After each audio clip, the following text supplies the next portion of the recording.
Ang programang ito ay rated SPG. Striktong patnubay at gabay ng magulang ang kailangan. Maaaring may masiselang tema, lengguwahe, karahasan, sexual, horror o droga na hindi angkop sa mga bata. Dahil nalaman ni Dr. RJ Tanyag itong nakita niya kay Lynette na kung saan may pasa ito sa balikat, sinugod niya agad ito si Dr. Carlos Benitez doon sa Tag 40. Dito na talaga ay talagang sinuntok niya at kung saan galit na galit ito si Dr. Carlos sa kanya na kung saan pinahiya siya dito. Dito na nga ay talagang uminom itong si Dr. Carlos at nilapitan siya ni Michael. Dito na nga sinabi niya na medyo sumama daw yung kanyang sikmura na kung saan talagang may nakita siyang lalaking na may hawak na hood. Dito niya na hiniram at kinuha ang hood na kung saan talagang binatukan niya itong si Dr. RJ Tanyag ng isang boteng alak.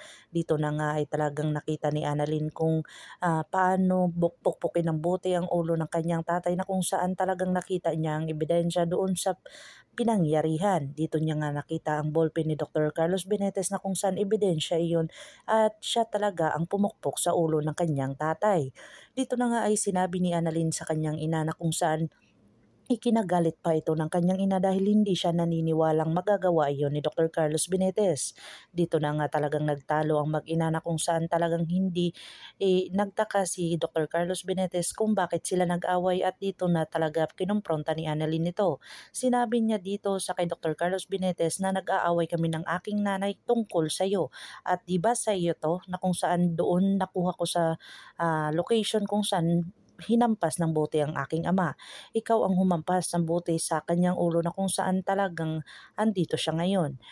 Ito na ay natamimin si Dr. Carlos Benitez na kung saan todo deny ito pero wala na siyang kawala na kung saan nakitaan siya ng ebidensya na kung saan talaga ay siya talaga ang gumawa noon.